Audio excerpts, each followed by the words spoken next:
Hello friends, कैसे हैं आप। मैं अनुस्वा स्वागत करती हूँ आपका मेरे YouTube चैनल पे।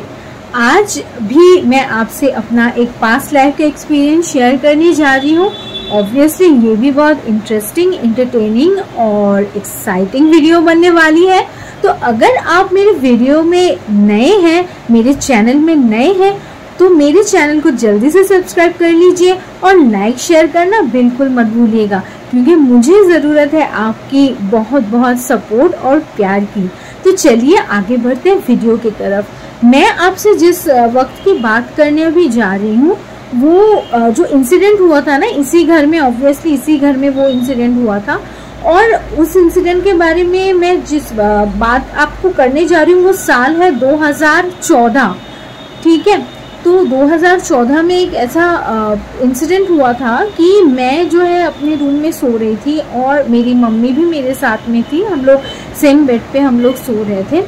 तो एक रात क्या हुआ कि जैसे कि अगर आप मेरे प्रीवियस वीडियोस फॉलो करते हैं तो ऑब्वियसली मेरे मिसलेनियस प्लेलिस्ट में जाके आप चेक कर सकते हैं कि वहाँ पे मैंने अपने पास्ट एक्सपीरियंस के बारे में और भी कुछ पैरानॉर्मल जो एक्टिविटीज़ मैंने सेंस किया है, जो मैंने विटनेस किया है, वो शेयर किए हैं। तो वो अगर आप वीडियोस देखते हैं तो आपको समझ में आएगा कि मुझे ये सब चीज़ें जो है मुझे सेंस हो जाती हैं। तो मेरे घर में ऐसा और एक इंसिडेंट हुआ था जो कि बहुत ही ज़्यादा अजीब व गरीब, जिससे कि मैं अभी भी ऑब्वियसली भूल तो नहीं पाई हूँ, आपसे शेयर करने जा रही हूँ अभी।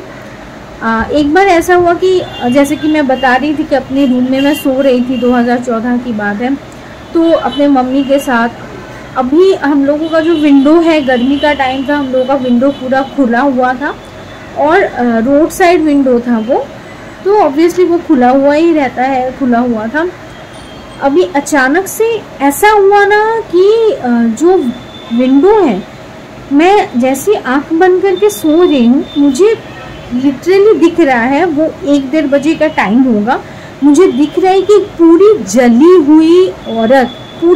हुई औरत जिसका आँख नाक मुँह सही से कुछ समझ में नहीं आ रहा है, और वो औरत मुझे ही देख रही है मेरे विंडो से। जस्ट इमेजिन, मेरी मतलब हालत मेरी खराब हो गई थी, मेरी हालत खराब हो रही थी, मेरी पूरी मतलब मेरा बहुत ही खराब हालत हो चुका था।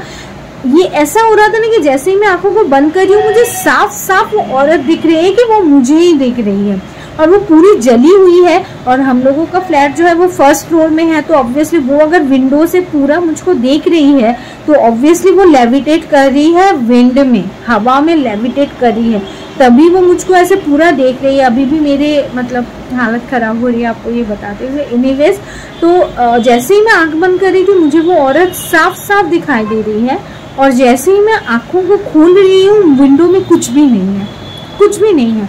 तो मैं ना बहुत ज़्यादा डर गई, और ना मैं अपने मम्मी को, मतलब मेरी मम्मी सो रही थी लिटरली, मैंने उनको जगाया और जगा के बोला कि मम्मी ऐसा हो रहा है मेरे साथ, यहाँ से कोई मुझे देख रहा है, मुझे समझ में नहीं आ रहा है क्या हो रहा है। जैसे कि मेरी मम्मी है, नहीं ऐसा कुछ नहीं है, तुम्हारा वहम है, तुम आँख बंद कर, तुम डर गई होगी, तुम कुछ बुरा सपना देख ली होगी, वॉटेवर सब कुछ। तो मैंने बोला कि नहीं मम्मी, मैंने देखा है, मैं जैसे ही आँख बंद, सो नहीं पा रही हूँ मैं, आज जैसे आँख बंद कर रही हूँ, और मैं ही विंडो के साइड में सोई थी, तो जैसे आँख बंद कर रही हूँ वो औरत मुझको दिख रही है और मुझको डर लग रहा है बहुत ज़्यादा, वो मुझे ही देख रही है। तो मम्मी बोले अच्छा ठीक है, तुमको डर लग रहा है ना, तुम कुछ गलत सपना देख के तुम डर गई होगी, तो इसीलिए तुमको भी डर लग रहा है। तुम एक काम कर, तुमको विंडो के साइड में नहीं सोना होगा, तुम ऐसे मतलब दूसरे साइड में तुम सो जाओ, मैं सो जाती हूँ विंडो के साइड में। अच्छी बात है। तो हम लोगों ने प्लेसेस चेंज कर लिए। चेंज करने के बाद भी मुझे वही चीज़ मतलब सता रहा था, और बहुत टाइम के बाद, लगभग कि मतलब मैं तो सोई हूँ, मतलब 4 बजे तक वही हो रहा है। मुझको लगा कि अब अगर मैंने मम्मी को जगा के बोला ना ये सब कुछ, तो पड़ने वाली है मेरी, तो मतलब बहुत ज़ोर की मुझको मार पड़ेगी अभी अगर ये सब, मतलब क्योंकि मम्मी को तो ये सब फालतू बातें लग रही थी ना। तो ऑब्वियसली मैं कुछ नहीं बोल पाई। 4 बजे के करीब मेरी आँख लग गई, और पूरा रात मैं डर डर के एक बार आँख बंद कर रही हूँ, एक बार आँख खोल रही हूँ, आँख बंद कर रही हूँ, खोल रही हूँ, यही सब कर रही हूँ, और वो औरत मुझे दिखाई दे रही है। एंड 4 बजे के करीब जब मैं सो गई, फिर सुबह उस दिन ऑब्वियसली उठने में मुझे लेट हो गया। नहा धो के पूरा मतलब नॉर्मली नहा धो के मुझको अपना पूजा वूजा ख़त्म करने के बाद 9 साढ़े 9 बज गया। मैं तब चाय पी रही थी। उसी टाइम 10 बजे के करीब पापा आए घर में और बोले कि पता है क्या हुआ, जबकि पापा को कुछ भी नहीं पता है क्योंकि पापा हम लोग के साथ में थे नहीं, पापा दूसरे रूम में सो रहे थे। तो पापा को इस बारे में कुछ भी नहीं पता है कि मैंने क्या फील किया या मम्मी को जगाया, मम्मी को क्या बोला, ये सब कुछ भी पापा को नहीं पता। पापा अपना सुबह सुबह रूटीन के हिसाब से जैसे लाइब्रेरी जाते हैं वैसे ही गए और एक्चुअली फिर उन्होंने आके जो न्यूज़ दिया उसको सुन के मेरे और मेरे मम्मी का मुंह खुला का खुला रह गया। सीरियसली इतना, मतलब उसके बाद से मेरी मम्मी को थोड़ा बहुत समझ में आने लगा कि हाँ शायद ये सब कुछ चीज़ होती है या कुछ। तो वो मैं आपको बताती हूँ। एक्चुअली उसके पहले मैं आपको बता दूँ कि हम लोगों का जो घर है वो बिल्कुल रोड साइड में है और बहुत ही ज़्यादा ये बिज़ी प्लेस है, बहुत ज़्यादा बिज़ी प्लेस है। यहाँ पे हमेशा गाड़ी जाती रहती है, टैक्सी वगैरह, लॉरी, ऐसा सब कुछ जाते रहते हैं और बाज़ार है यहाँ पे, यहीं पे मतलब मार्केट है, तो हमेशा चहल पहल बहुत ज़्यादा रहती है। और यहीं से लगभग अगर आप चल के जाएंगे तो 5 मिनट्स टू 7 मिनट्स की दूरी पे एक बस्ती है।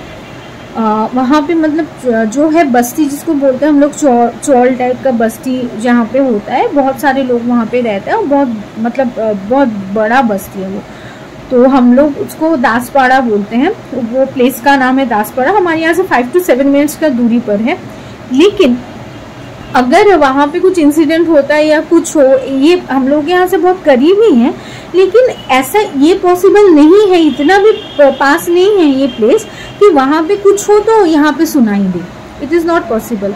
अगर वहाँ पे कुछ होता है तो हम लोगों को बाद में ही पता चलता है, जब नॉर्मली जैसे कि खबर फैलता है तो उस टाइम पे, उतना भी पास नहीं है। तो वहाँ पे जो बस्ती है वहाँ के लोग ऑब्वियसली, हमारे यहाँ पे मार्केट है तो यहाँ से कनेक्टेड तो है ही, क्योंकि वो लोग अपनी डेली रूटीन की जो चीज़ें हैं यहीं से खरीदने के लिए आते हैं। तो ऑब्वियसली मेरे पापा जिस लाइब्रेरी में जाते हैं वो मतलब उसी मार्केट प्लेस के वहीं पे है, तो जो कि बीचों बीच पड़ता है हम लोगों की प्लेस से, और वो दासपाड़ा जो वो बस्ती है उस प्लेस के ठीक बीचों बीच में वो लाइब्रेरी है। वहाँ पे मेरे पापा जाते हैं। तो वहाँ से उनको पता चला कि कल रात, मतलब जिस रात पे मैंने ये सब मतलब फील किया, जिस रात में, उसी रात को 11 बजे वहाँ पे बस्ती में कोई एक औरत थी जिसके 2 छोटे छोटे बच्चे थे और उसका पति उसको एवरीडे, जैसे कि कुछ कुछ घरों में होता है, बहुत ही पैथेटिक है, एवरीडे उसका पति उसको दारू पी के आके, अल्कोहल बहुत ज़्यादा अल्कोहलिक था वो, एवरीडे दारू पीता था और आके अपनी बीवी को बहुत मारता था।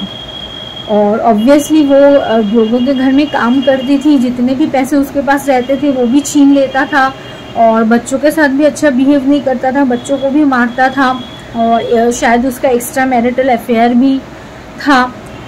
तो इसी के चलते जो है उसकी वाइफ इतना दिन बहुत ज़्यादा बर्दाश्त की और बच्चे भी कुछ बड़े ही हो गए थे, मतलब बहुत ज़्यादा छोटे बच्चे नहीं थे, यही कुछ, जो एक बड़ी लड़की थी वो 7-8 में पढ़ती थी, जो लड़का था वो थोड़ा छोटा था, वो 5 में पढ़ता था। तो इतने दिन उन्होंने बहुत सहा। एक दिन शायद उनको ऐसा हुआ कि उसी दिन रात को उन्होंने अपने आप में केरोसिन डाल के जो है अपने आप को उन्होंने जला लिया और उन्होंने सुसाइड कर लिया। मैं क्या ही कहूँ, ये इंसिडेंट तो अपने आप में ही बहुत ज़्यादा एक दुखद घटना है।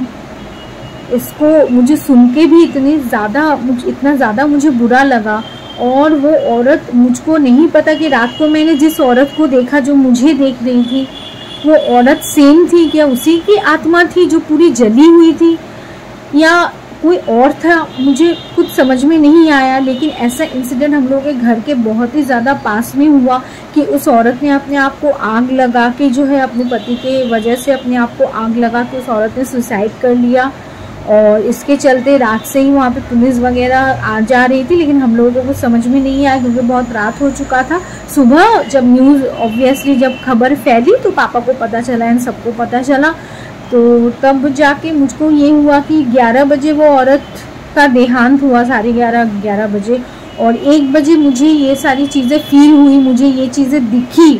तो उसके बाद से तो मैंने जो है अपने आप को मतलब मेरे इस तरीके की जो फीलिंग्स है, जो सेंसिटिविटी है, उसको मैंने हल्के में लेना छोड़ दिया। अभी अगर मुझे ऐसा कुछ फील होता है तो ऑब्वियसली मैं जो है अपनी भगवान को याद करती हूँ और इस चीज़ को तो बिल्कुल भी हल्के में नहीं लेती हूँ और विश्वास करती हूँ। तो इसीलिए जो है मैं बहुत ज़्यादा उसके बाद से मैं हमेशा ही भगवान में, पूजा पाठ में विश्वास करती थी, डेली जो है वर्शिप करती थी। लेकिन उसके बाद से जो है मैं और ज़्यादा इन सब चीज़ों में इन्वॉल्व होने लगी। हनुमान चालीसा का पाठ, मुझे पहले हनुमान चालीसा याद नहीं रहता था, तो उसके बाद से मैंने हनुमान चालीसा का पाठ करना भी स्टार्ट कर दिया। तो उसके बाद से ये रेगुलर है। लेकिन वो जो एक इंसिडेंट है ना, जो मतलब जली हुई औरत वाला, जो जिस रात ये इंसिडेंट हुआ उसी रात वो मुझको दिखी कुछ घंटों के अंदर, तो वो मेरे लिए बहुत ही ज़्यादा शॉकिंग इंसिडेंट था। आई होप कि आप लोगों के लिए भी ये शॉकिंग ज़रूर होगा। लेकिन ये एक ऐसा मैसेज है कि मैं सबको, आप लोगों को देना चाहूँगी कि आप लोगों के आसपास अगर कोई भी ऐसी फैमिली है जो सच में इस तरीके की प्रॉब्लम से जूझ रही है, अल्कोहल की प्रॉब्लम से, एक्स्ट्रा मैरिटल अफेयर की वजह से अपनी बीवी को मारता है, मिसबिहेव करता है, तो प्लीज़ उस फैमिली को सपोर्ट करने की कोशिश कीजिए। क्योंकि सपोर्ट के बगैर, बिना मतलब सपोर्ट नहीं मिलता है, तभी कोई औरत इस तरीके का जो है हरकत करते, इस तरीके का स्ट्रिक्ट डिसीजन ले पाती है। आप सोचिए उस छोटे छोटे बच्चों का क्या हुआ होगा। वो भले ही 5 में या 7-8 में पढ़ते हों, लेकिन मतलब उन्होंने तो अपनी माँ को खो दिया ना। मतलब ये बहुत ही ज़्यादा मुझको आज भी बुरा लगता है उनके फैमिली के बारे में। आज वो लड़की कहीं पे जॉब करती है, वो लड़का भी बड़ा हो चुका है, कहीं पे जॉब कर रहा है, तो देख के बहुत अच्छा लगता है कि वो लोग मतलब बिगड़े नहीं हैं। और उसके पिताजी जो है सेम है, उनको मतलब जैसे उनके माँ का देहांत हुआ, बाद में पता चला कि उनके पिताजी भी कुछ दिन बाद उसको छोड़ के जिस दूसरी औरत के साथ वो मतलब रिलेशन में थे, उसके पास जाके रहने लगे। तो आप ही सोचिए कि उन बच्चों का क्या हुआ होगा, किस तरीके से उन्होंने अपने आप को पाला होगा, कैसे कैसे चैलेंजेस उन्होंने फेस किए होंगे। तो प्लीज़ गाइज, अगर आपके आसपास ऐसी कोई इंसिडेंट हो रहा है, ऐसा कोई अपनी वाइफ के साथ ऐसे कर रहा है, बच्चों के साथ कुछ नाइंसाफ़ी हो रही है, तो प्लीज़ उस चीज़ को मतलब सपोर्ट मत कीजिए और उस चीज़ के अगेंस्ट जो है आवाज़ उठाइए। जो भी मतलब जो पीड़ित व्यक्ति है उसके साथ में आप भी जुड़ जाइए, उसको सपोर्ट कीजिए और उसको इंसाफ दिलाइए ताकि किसी की जान बच सके। फिलहाल तो मैं इतना ही कहना चाहूँगी कि आपसे मैं मिलूँगी नेक्स्ट इंटरेस्टिंग वीडियो में। तब तक के लिए अपना ख्याल रखिएगा। Bye, take care friends.